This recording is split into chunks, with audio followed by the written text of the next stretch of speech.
Street Journal talks about John Paulson, whose hedge fund made $20 billion by betting against the housing market in 2007 and 2008. MIT's Sloan School of Management, Cambridge, Massachusetts, hosts the 50-minute event. Thanks very much. I appreciate the opportunity to come speak about my book. A passion of mine. It's my baby, and I love discussing it, and I still find it interesting, so I hope you guys do too.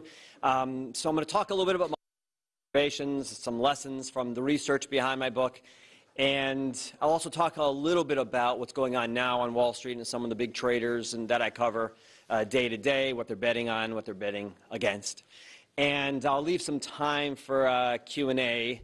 I often find in these kind of settings people have an interest in discussing journalism, financial journalism per se, perhaps Wall Street Journal, and what we're focused on, those kinds of things. So feel free to kind of ask about the book or any of those kinds of questions as well. My book is called The Great War. It's about the winners in the whole crisis. And just taking a step back, I'll tell you a little bit about myself and sort of how I found this project.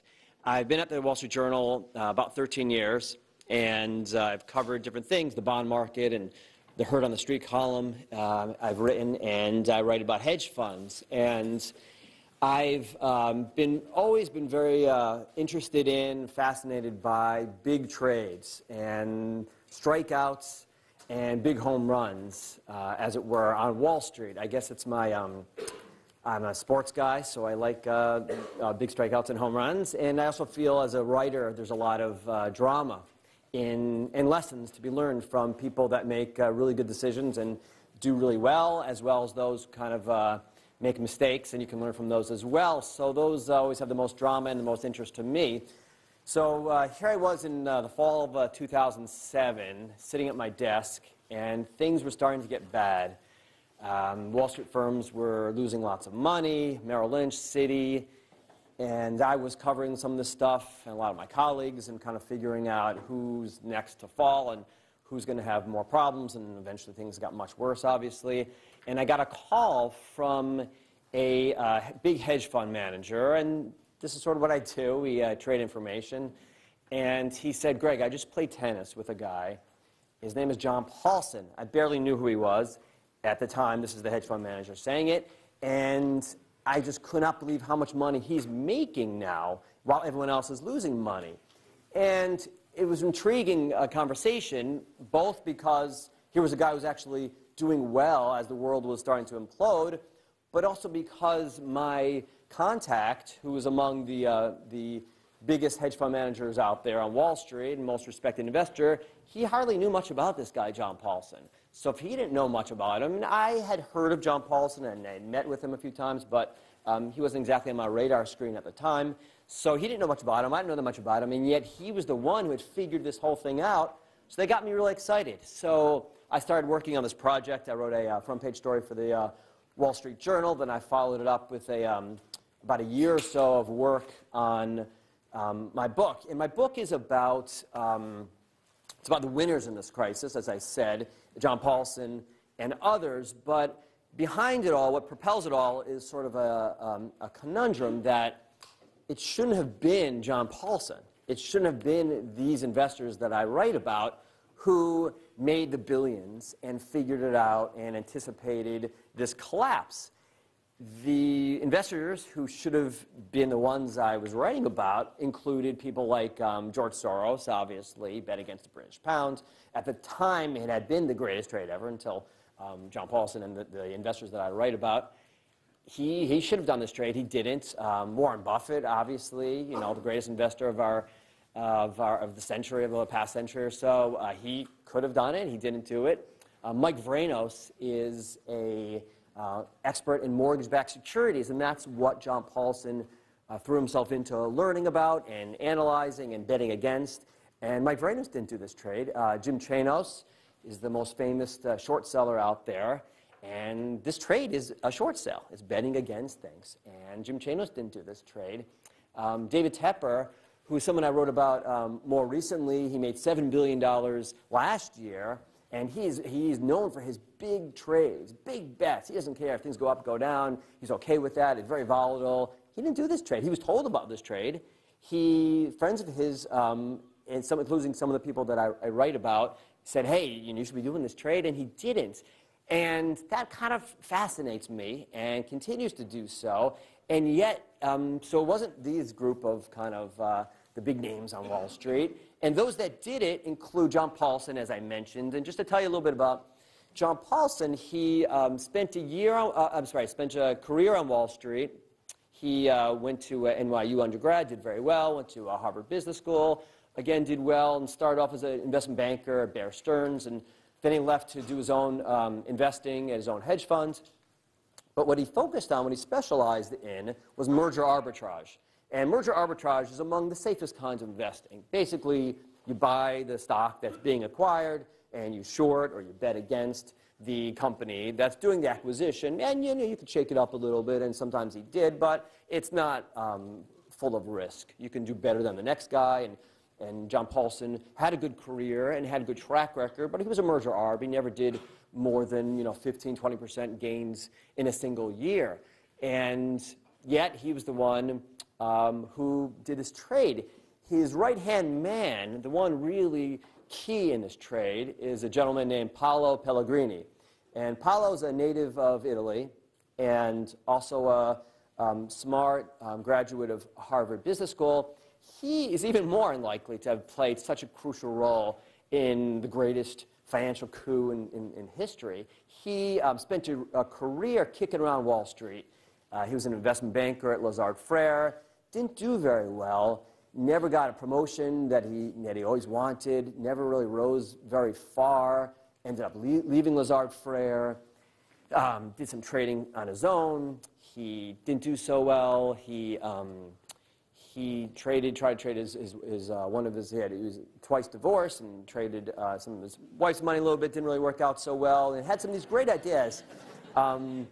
Yeah, you don't want to do that too much. He had these great ideas, always had great business ideas, was an innovative guy, but didn't really work out so well for him. Again, sharp as they come. And yet, so he calls up in the spring of 2005. He was out of a job. He was living in Westchester, north of New York City, in a one-bedroom apartment. He had two children from one of his two marriages, and he didn't want to have to go back to Italy and leave them behind, his children, so he really wanted a job. And he was approaching 50, and it's tough on Wall Street. It's a young person's kind of business, the financial industry, and he was aware of that, and he called up John Paulson asking for a job. And they overlapped a little bit at Bear Stearns, and Paulson took his call, and this again is 2005, and Paulson said, well, the only job I really have here, Paolo, is as an analyst, and that's only because somebody has left to go to business school, so you don't really want that job, a lot of grunt work. And Paolo said, no, I'll take that job, I'd like that job. And he ended up joining Paulson and Company, and again, unlikely, 2 years later, in the fall of 2007, he was on vacation with his third wife, and talk about the greatest trade ever.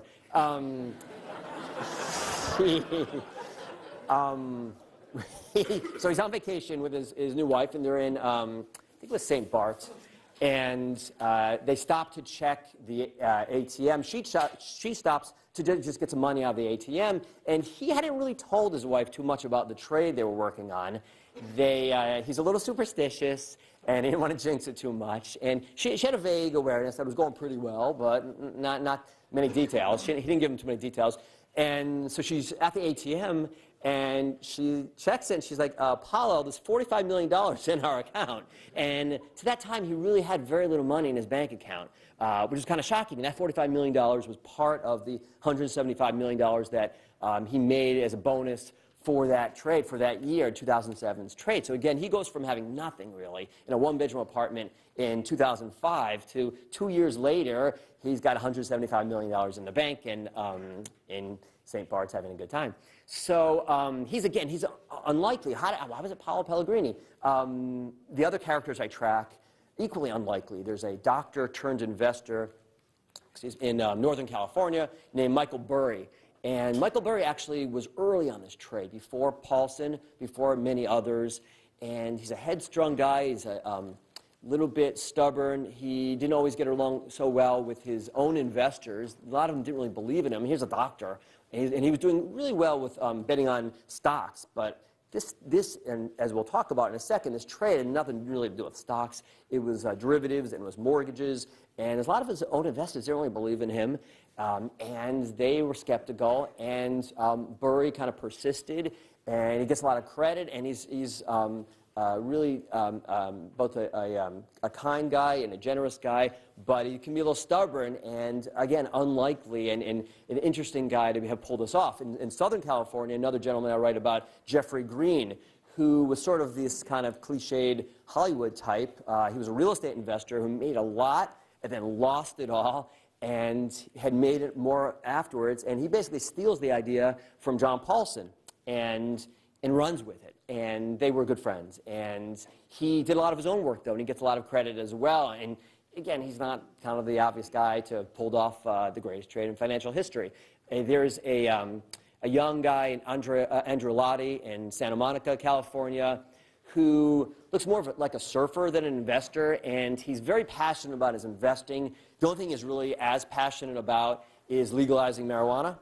So, again, he can talk about both. He can really go off on both of them. So, again, the guy you really wouldn't predict. And then there's a guy named Greg Littman, who's a trader at Deutsche Bank and still is, as of right now. There's kind of always rumors that he might leave. But he basically is told by colleagues around him that housing's going to hold up, and he ignores them. And he really risks his career to bet against housing and bet against subprime mortgages and to pull this trade off. So, in my view, these guys are all sort of they're climbing up a mountain, and they're going to the top. And Paulson makes it to the top, and a few others come close, but not all do. Some slide back down. And why some succeeded and why some didn't is a fascination of mine, and that's sort of why I wrote the book and why it was these guys and not the experts, so-called experts. So that sort of kind of drives the book, as well as the dynamic of writing about winners. I thought it would be more enjoyable to write about and to read about the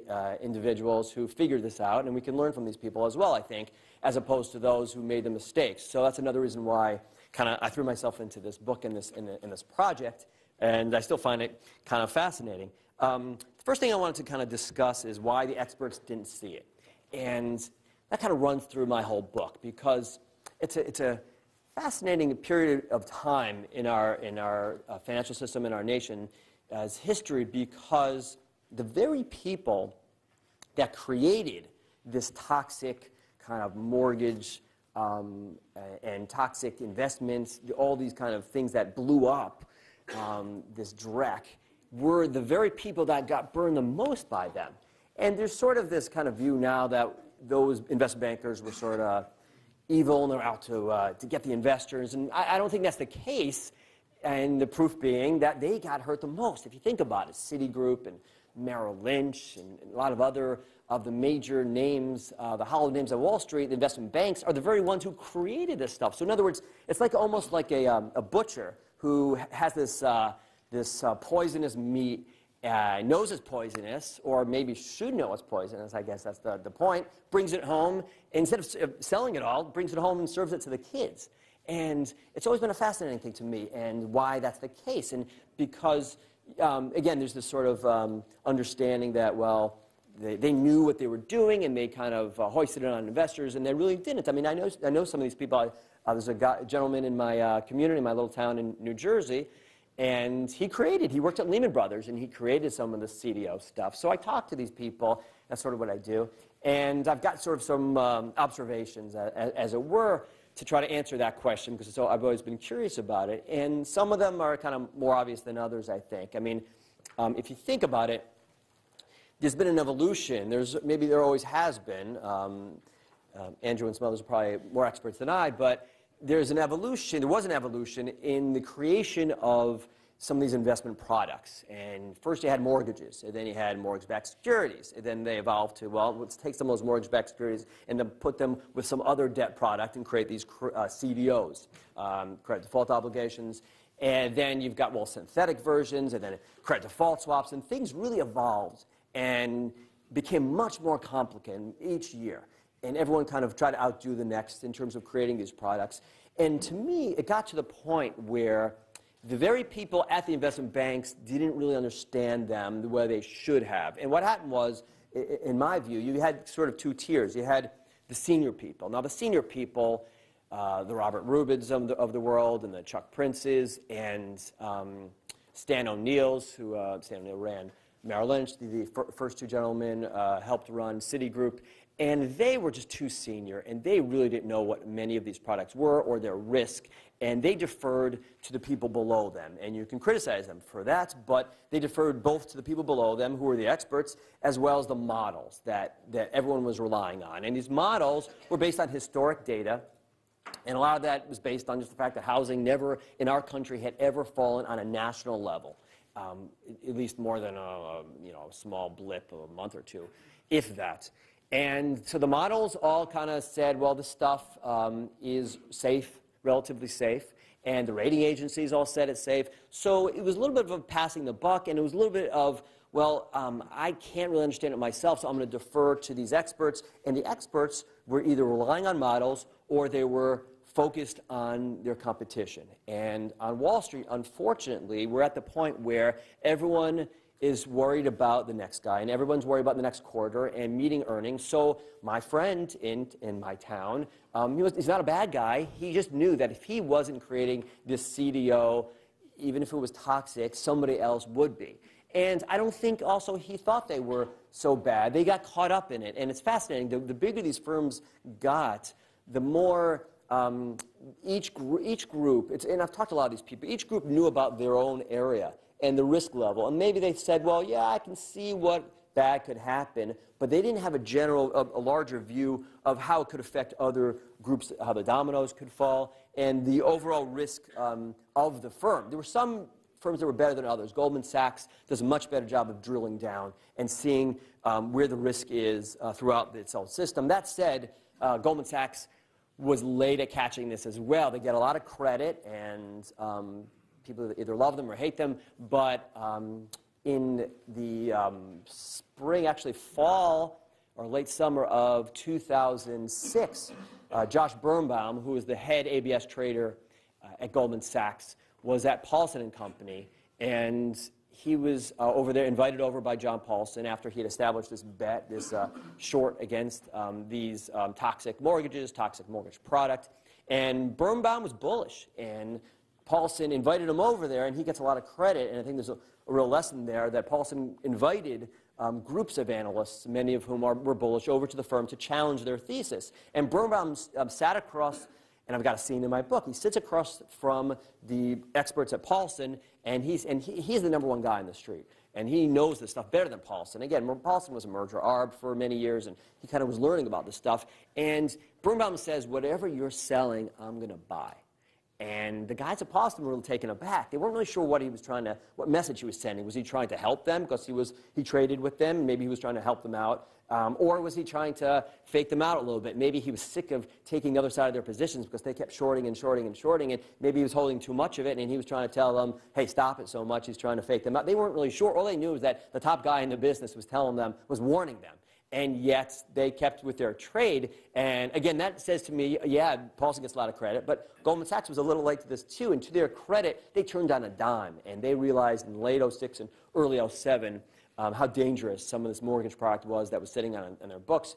And they turned around and not only shed some of it, but they started shorting it. And to me, that's kind of a mark of a great investor and a great firm. So they got a lot of credit.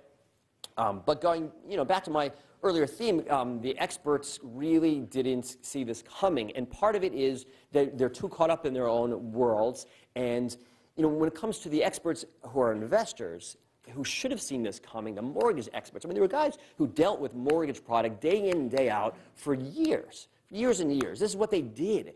And yet this merger arb guy, this John Paulson, was the one who realized how toxic it was. I mean, why was that? And part of it is because it's all relative value on Wall Street. And you don't really make home runs too often. So a lot in this world, in sort of the mortgage-backed kind of bond world. So it was all sort of what pool of mortgages looks better than the next. So I'm going to buy this one. I'm not going to buy that one. Maybe I'll buy this one. I'll short this one if I can. It was all relative value. No one really took a step back. And And that speaks to kind of a problem on Wall Street. And if you think about it, the people that rise to the top at the firms are people that play by the rules, are the people that kind of are really good in the institutions, the Geithners and the Bernankes and the Hank Paulson ran Goldman Sachs, Moynihan, Bank of America. They're people that were really good within these firms.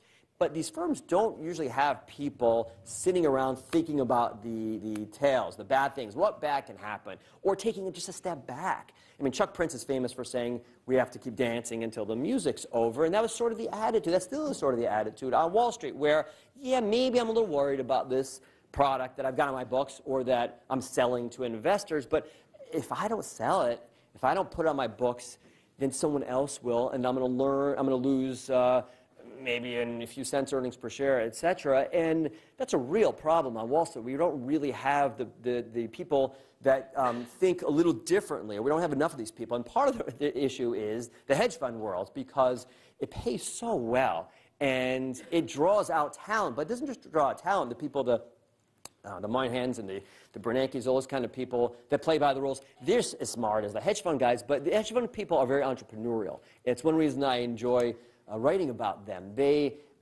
think a little bit outside the box. Again, no smarter, I don't think. They're sharp, but I don't think that smarter than the people that are within the firms. But it's sort of a self-selecting group, the people that take the risk and go join a hedge fund or go try to run a hedge fund. They don't like working for other people often, and they think about what bad can happen. Often they're a little more skeptical, I've found. And unfortunately, they get drawn out of these firms, and what's left are really smart people that are worried about the quarter to quarter too often. And it's interesting, Goldman Sachs does really well, and I think part of the reason is because they keep a relationship.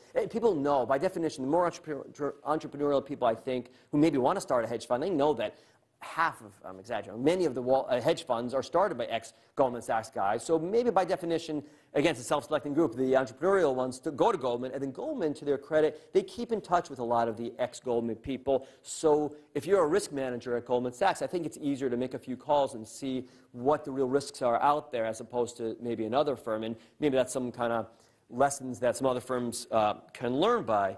But there's the sense that I had that each of these firms became more leveraged and didn't realize the overall scope of the risk, and instead kind of saw the subsets in their own worlds, and no one kind of was able to take a step back. The other point is, unfortunately, or fortunately, is that you make so much money on Wall Street that there aren't many people with great experience, institutional experience. There aren't many people that remember LTCM who worked on Wall Street on the implosion of long-term capital management in 1998. In any other industry, the people that do really well usually stick around and they don't make so much that they can retire, but these guys can retire after 10, 15 years if you're really good. So the really good ones often left to either start a hedge fund or to retire, live on some islands. And unfortunately, the ones that were left were often younger. And they hadn't remembered that in the early 90s, the housing market actually did have some problems. Again, I mean, if you live in Boston, you remember that. You live in California. It wasn't on a national scale, but clearly there was some history, and some of the older people actually remember that. I mean, again, John Paulson was approaching 50 years old, as was Paolo Pellegrini, Jeffrey Green, that Playboy investor out in California who made over $1 billion on this trade. He was approaching 50. So there's something to be said for having that experience, or at least having someone in the firm with some of that experience. And too often, some of the firms, I think, on the street don't have those kind of people with that kind of experience. The other issue is just that a lot of things move incrementally, and you have to have patience, and that's not exactly a virtue that's rewarded at many firms on the street. Again, there's a lot of competition, and things change slowly, and it really did. It took years. I mean, it's a myth that people weren't bearish on housing and weren't worried about housing. My brother, Ezra, has written about some of those kind of issues, and it's documented that there were all kinds of people who bet against housing in 2003 and 2004, and they got burnt. And some who could hold on ended up doing really well and making a lot of money, but it's hard to when we're in a world where it's much easier to be compared and compare yourself against others, your other managers or other investment firms. And people used to be maybe on a quarterly basis or on a yearly basis. Now it's daily. People look at these screens. They know what they're doing. They know their P&L, the profit and loss, every minute. But they also know, they have a sense for their competitors. You'd be surprised. I mean, I talk to these guys all day long. And people often kind of criticize me, criticize the Wall Street Journal for negative. You always write negative stories about hedge funds and the industry. And the stories come from people in the industry because they all hear what each other are doing, and they're the first ones to kind of call up and tell me who's blowing up and doing poorly. And that's because they're very focused on each other. They're focused on their own returns and doing well for their investors, but they're very focused on their competitors and their rivals. It's a fascinating thing where their very worth is often determined by that computer screen and the P&L for that day. And you could have done really well the year before.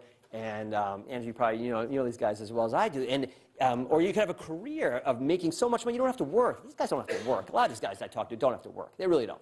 And they probably should be curing cancer, but they're not. Instead, they're really focused on this trade, and this year, and this quarter, and today, and trying to beat the next guy. And half of them, are former athletes or wannabe, or they've got that adrenaline. That's that makes them happy. And there's an argument, and there's probably another discussion that for the free flow of capital and the allocation of capital, that's could be a good thing. We probably have too many of these guys. We clearly have too many of these guys focused on these kind of trades, but we do need sharp people allocating capital the way where it should be. So these people are very focused on themselves and on their competitors, and these firms were very, very focused on their competitors, and that cost them, I think, in the end. And they saw these incremental changes, but they didn't take a step back and kind of see what could happen, what kind of the tail might be. The other really fascinating thing I found in my research for this book is one of the reasons why people didn't do this trade, I'll explain it in a second, is that it costs money. And what I mean by that is, I guess I'll explain it now. Basically, the subprime trade is the one that John Paulson and the other investors that I focus on is basically, it was here. I'll kind of take you to John Paulson, and here he was in 2005 or so, and he has got these vague worries about housing. He's not a housing guy. He'd bought a house or two and sold a house or two, but he's not a housing guy. And he's looking for protection on his overall portfolio. But puts on the S&P 500, which would protect downside if the stock market fell, they were very expensive at the time. So he was just looking for some other way to hedge himself. And Pellegrini, again, his right-hand man, native of Italy, and he had been just at the firm for about half a year or so, he said, well, John, you might want to think about these credit default swaps. And credit default swaps sound complicated, but they're not really. They're just basically a derivative. It's a way to kind of insure yourself. It's insurance contracts on, you can do it on anything, on any kind of debt, basically. And it insures debt. So if the debt defaults, if you buy that debt and you've got and it defaults, but you've got this insurance, this credit default swap insurance, then you're protected. So Pellegrini said to Paulson, well, boss, you should look at this credit default swap stuff. It protects your downside, and just like any insurance contract, your downside is protected because you pay a certain amount for protection. Just like any insurance premium, you pay an annual kind of fee, and you're protected. So Paulson's like, wow, I never knew much about this. I maybe vaguely heard about this credit default swap derivative instrument, and he threw himself into it and learning about it. And to me, that's one of the most impressive things about those that did this trade. I mean, again, if you think about it, many of these investors were approaching 50, and they had already done really well. And credit default swaps are complicated, or they can be very complicated, and they're derivatives. And Warren Buffett has warned about derivatives, weapons of mass destruction. And I crisscrossed the country talking to some of the top investors about why they didn't do this trade. Bill Gross is the bond king out in California. And he said, well, derivatives aren't really what I do. And yeah, I could do it, Greg, but my investors don't really want me to do so much of it. And it's true, a lot of investors are a little wary of credit default swaps, these derivative investments, and they eventually helped lead to the downfall of AIG, so there's reason potentially to be wary of them. But John Paulson threw himself into learning about them and learning the ins and outs of them, and Pellegrini as well. And the thing about credit default swaps is they cost money, as I said. They're like an insurance contract. And they were dirt cheap. In 2005, they were dirt cheap. And 2006 also. And yet, no one else is really behind too much of them. And John Paulson just came from this other world. Here he is, this merger arb. He has vague worries about housing. And Pellegrini tells him about this credit default swap. And he's like, wait a second. My downside is like 7% or so. And my upside is hundreds of percent a year. That's how they worked out the trade. Why isn't everybody doing this trade? And it's sort of a question I kept asking. And unfortunately, one of the big reasons is negative carry. Negative carry is sort of, sounds complicated again, but basically just means you're paying out. At the beginning of the year, everyone starts fresh. And again, everyone's focused on themselves and on their competitors. And to pay out, to buy this insurance, well, I don't want to be behind my competitor. Yeah, I won't be behind them by more than like half a percentage point if I even buy a lot of this credit default swap. But no one really wanted to be half a percentage point behind their competitor. And it's a fascinating thing to me because, you know, the outsider would have just backed up the truck and bought as much of this stuff as possible, which is what John Paulson did. And it helped being an outsider, which is kind of one of the themes of the book. But people on the inside who get judged day to day and are worried about being up 7% for the year when their big competitor is up 7.5% a year, they're not buying this stuff. And a lot of people said, oh, Greg, yeah. I understood the trade, I got it, but negative carry. And that was sort of their justification. And I maybe in that world, you don't want to, you'd rather risk it's actually worse for a lot of these people. Unfortunately, it's actually worse being behind half a percentage point or a full percentage point some of your rivals than it is missing out the trade of a lifetime if it means that everybody else missed out on the trade. And that's what happened. Most people missed this trade, so the guy that passed on the trade is still got his job and he's still making a few million a year. And yeah, I passed on the trade, Greg, but hey, look at me now, I'm doing pretty well. So unfortunately, that's sort of, you're not rewarded for taking these, I guess, career risk is really what it is. And it's funny, the guy that takes the most risk in my book is this guy, Greg Littman. Because Greg Littman was within a bank. He was working at Deutsche Bank.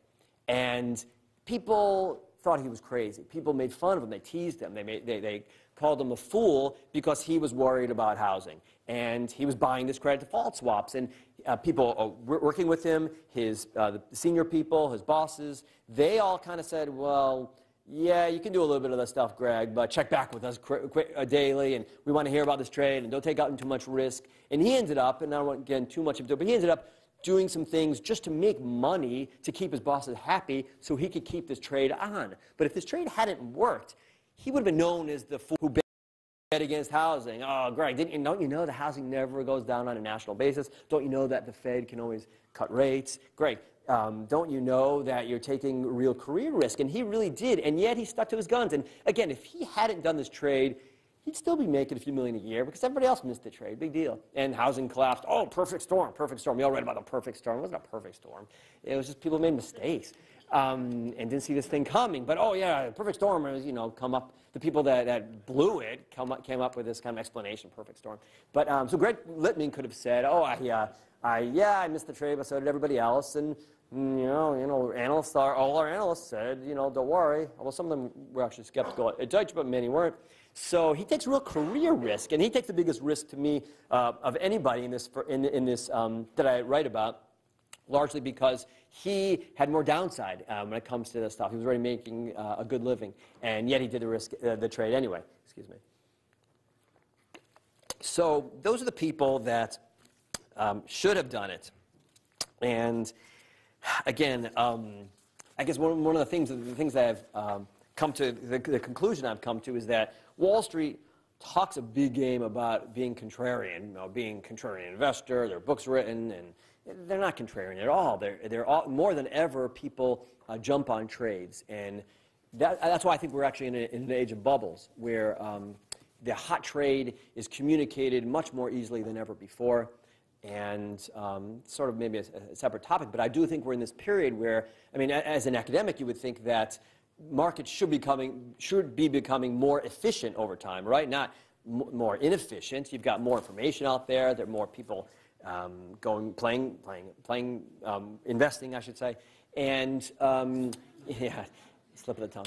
And you would think things should be becoming more efficient and you should have fewer bubbles, not more bubbles over time. And yet, and Jeremy Grantham has documented that. I think he counts maybe 26 or so financial bubbles in the past century. If you just think the last few years, you've had obviously the housing bubble, energy prices, oil prices, they shot up to 140 a barrel, down to 40, 50, back up to 70. Asian markets, Asian currencies in 1997 or so. And the tech bubble, obviously, was a huge bubble. And it's my view that it's easier than ever for people to jump on trades. It used to be the case that if I'm a commodity expert, I don't do anything about stocks. What do I know from stocks? I'm just doing commodities. Or if I'm a stock guy, I don't do commodities. You have to need a seat on to trade it, and how do I do it? Nowadays, there are ETFs, and there are credit default swaps. There are other kinds of derivative ways to express a trade. And to me, it's leading to just more of these bubbles. We're going to have more of them, and people piling on the trade. And it's troublesome. It's worrisome, and you wonder kind of where we are now. Maybe China, maybe Brazil was up about 100% last year, and people are already talking about Canadian real estate as a bubble. I'm not saying it is, but I do think that we're kind of at the point where there may be too many of these bubbles, and it's costly. And again, Wall Street is not as contrarian as it thinks, so it jumps on these bubbles largely because they're worried about what the competitors are doing, and they don't want to be left out. I mean, I've been writing a lot about the pigs trade. It's called the pigs trade now. Actually, I think we outlawed that at the Wall Street Journal. I apologize.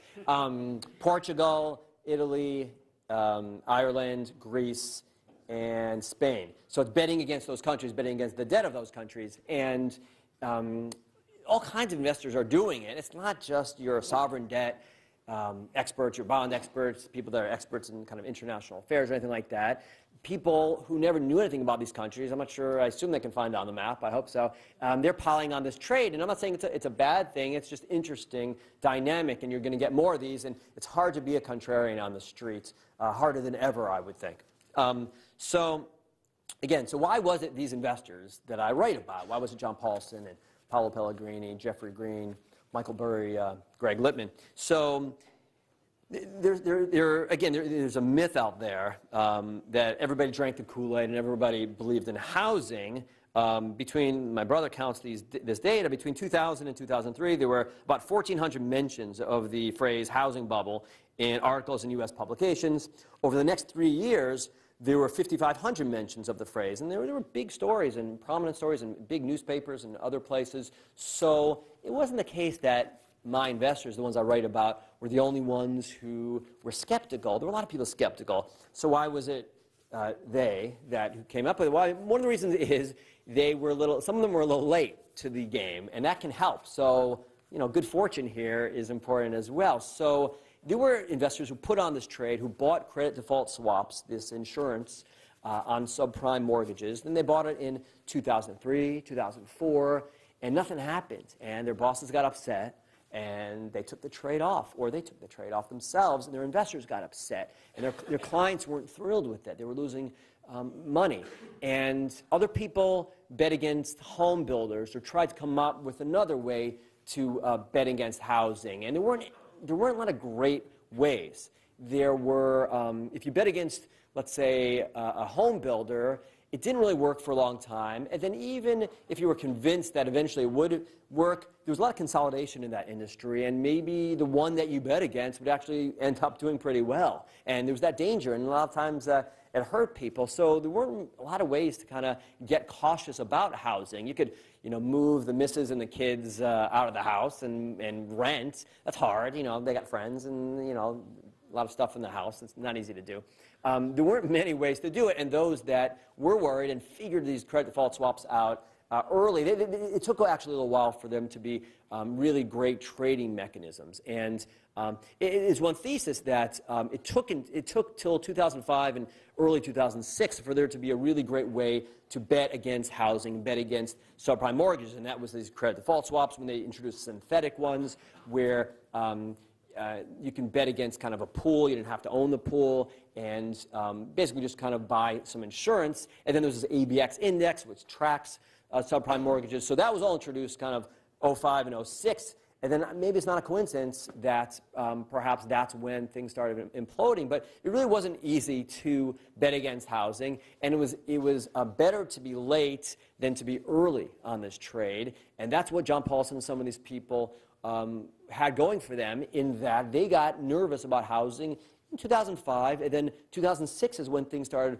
flattening out. And then early 2007 is when there was the implosion, and it all kind of fell apart, the housing market. So it helped being late and having some good fortune there. And also helped ignoring the experts. I mean, as I said, John Paulson, to his credit, invited all kinds of analysts, top guys, into his firm and to challenge their thesis. And to their credit, they stuck with the thesis and they held on to it. And I give them more credit for that than I do just for kind of putting on the trade and being early, holding on to your conviction. And it's a remarkable temperament that allows yourself to do that. You have to be really self-confident and ignore everybody else. And what happened was Pellegrini, he came up with this chart.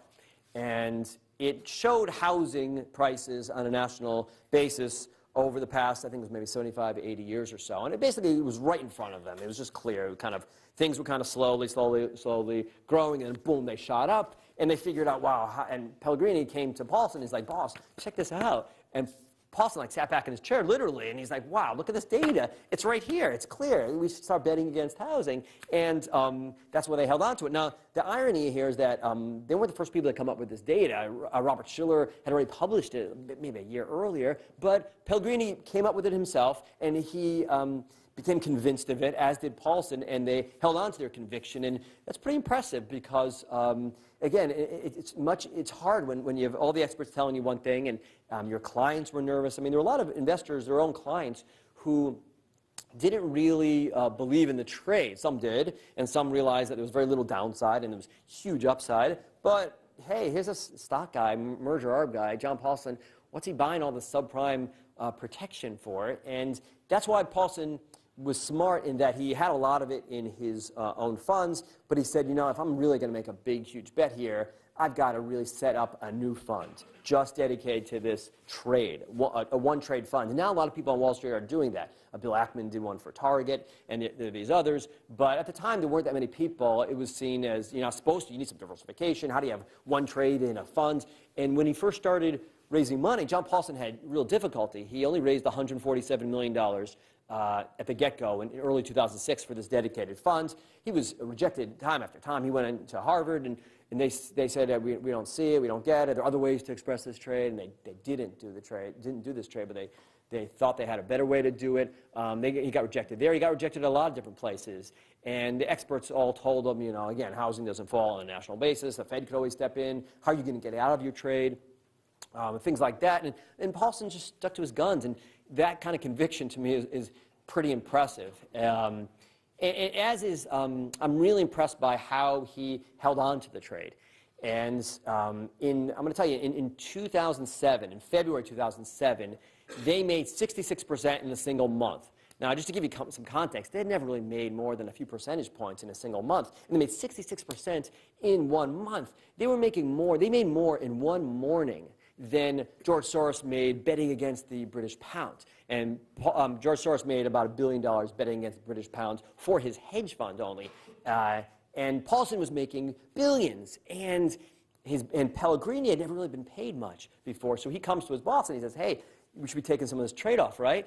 And Paulson said, no, look at the data. Don't forget the data. Paolo, don't forget the data. And it helped that Paulson already was wealthy, so he didn't need to take his profits like other people would have been tempted to. He held on to he stayed with his conviction. Again, they're up 66% in a month, and their own investors called up and they said, you mean 6.6%? There's a typo here, guys, right? And they said, no, 66%. And some of them said, take the trade off. Some sort of encouraged them to.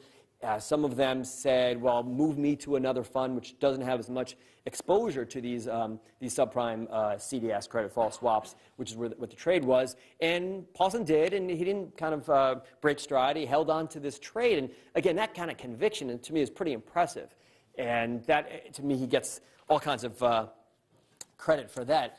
The other lesson here, the other kind of theme that I've learned from Paulson and this trade, and I've learned from sort of some other people that have done really well and that I've written about, is the idea, and Buffett and Soros have both gotten into this before. It's the idea of going for the jugular. And when you see an opportunity, there aren't many. It's like in sports. Too many of my metaphors in my book are sports, and I apologize for that. But it's very much like sports, where in every at-bat, they say you have 1 or 2 pitches to hit. You know, some are going to be bad pitches. Some are just pitches you can't really handle. But you're going to get 1 or 2. And those are the ones you've really got to pounce on it, and you've got to hit out of the ballpark. And it's funny, talking to these investors, they all kind of say the same thing, that Paulson and Soros and Buffett and Tepper, they say you're not going to have too many of these opportunities, but when you've got them, you've got to go for them. You don't have too many. And that's sort of where Paulson gets a lot of credit. He saw this huge opportunity, and he jumped on it, and he backed up the truck, and he ignored everybody else. And it's sort of a cliche, you know, be confident in yourself. But they've got this remarkable ability, and it's almost, these guys, Paulson and others, they've got this ability to kind of turn on a dime. And Paulson, for example, so in 2007, the firm made $15 billion betting against housing and betting against subprime mortgages. Again, by far the greatest trade in financial history. Soros had made $1 billion betting against the British pound in 1992. So he makes $15 billion in 2007. And then in 2008, he made another $5 billion transforming the trade. And this is where he gets a lot of credit as well in my book, my book, both, no pun intended, shifting the trade from one against housing to one against financial firms, because he saw where the dominoes were going to fall. He said, wait, hold on a second. Okay, so housing's falling apart, subprime's melting down. Well, who's holding this stuff? And they did the research, and they realized, hey, look at Maryland, look at Citi, and these firms, Bear and Lehman, and they started buying credit default swaps, not on the mortgages, which they had been doing, but on the firms themselves. And they made another $5 billion doing that in 2008. But then in early 2009, he doesn't just take the trades off. He starts going long. He starts buying the very banks that he had bet against. And it's really, it's a remarkable, I would say impressive. It is impressive as an investor. And I see it all the time with the best investors. They've got this almost impersonal kind of way of looking at their portfolio. They don't fall in love with their investments, which is what the average investor often does. Someone told me that you don't want to be married to these kinds of people. They can kind of separate and not get tied up emotionally. It's not to say John Paulson you don't want to be married to. It's probably a good person to be married to. He's a good father and a good husband, I'm told. But you don't fall in love with the portfolio, and it doesn't necessarily make for someone you necessarily want to be friends with, but it's a great investing trait, not to be so emotionally involved and invested, as it were, in your portfolio. So going for the jugular and not kind of falling in love with your investment, those are sort of some of the themes that I kind of picked up from these investors and been impressive to me. I was just going to segue a little bit to what these kind of investors are doing now. And the biggest trade that I've been following, there have been 2 actually. One is the gold trade. So John Paulson in late 2008, as things were melting down and we were throwing money at all the problems out there as a government, he started taking a look at gold because he was worried about the money supply leading to inflation, and gold is a great way to hedge. Historically, it's been a way to hedge inflation. There have been other top investors who are buying gold as well. It's a fascinating investment because it's very different from the housing bet because there's a much more downside. I mean, we don't really know what gold is worth. What's gold worth? It's about $1,100 today. Is that cheap? Is that expensive? I don't really know. No, you can't DCF it, as you guys maybe learn to do. You can't dividend model. It doesn't pay a dividend. What's gold worth? And why do we even like gold? I mean, David Einhorn, one of the top investors, he's got a vault in Queens somewhere filled with gold. And he doesn't own it because his wife Cheryl is a big fan of gold or anything. He likes gold because he thinks the next guy is going to like it even more. So, you know, that sounds like a greater fool kind of trade. And yet, historically, for thousands of years, gold has held up and has been an alternative to paper currency. So, yeah, I get it. If you're debasing your paper currency, gold's not a bad place to be. I just find it to be a fascinating investment, and it could double in price, and it could be cut in half. And some of the very investors that I'm writing about who bet against housing have shifted to do that, including John Paulson. Others are betting against these countries, like Greece and some of the others, and they've done really well with it. And it's an interesting trade. It's not clear how are you going to make money on the other side? If things really implode, who's on the other side? It's a little bit like the CDS trade. You have to worry about who's on the other side of these trades. What a lot of these people really are betting on is just that either the euro implodes and collapses, or just that yields on a lot of these bonds, the debt, the rate that a lot of the countries are paying is just going to have to go higher and can continue to go higher. As people just kind of worry about these debts. And then the real home run trade is Japan. Some of the investors are betting against interest rates in Japan, which have been low forever. They're about 1.3%, 10-year Japanese bonds, 1.3%. They haven't been above 2% in years. And yet, and that's why it's really cheap to bet against it, to buy credit default swaps or do other kind of foreign currency kind of moves that are, in effect, a bet that if rates go a little bit higher, then Japan's going to have trouble paying its debt, and they're going to have to restructure. It doesn't have to go much higher, they argue, before the interest costs get really high, and then you have real trouble. So a lot of these people are betting against Japan, and we'll see how that does. So those are kind of the big kind of trades I'm working on right now, and I invite any and all questions about anything I've written about the book, The Greatest Trade Ever, or anything else I'm writing about right now.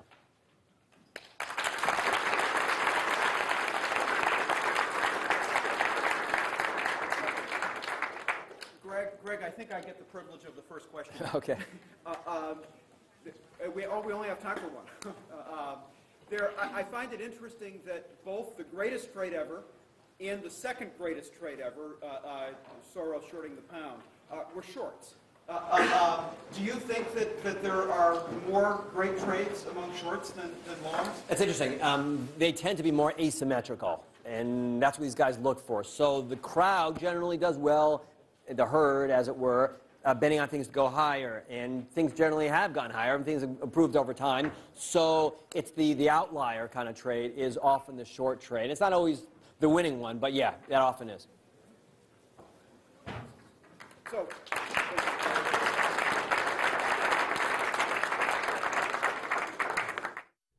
Gregory Zuckerman is a senior writer at the Wall Street Journal and writes the paper's Heard on the Street column.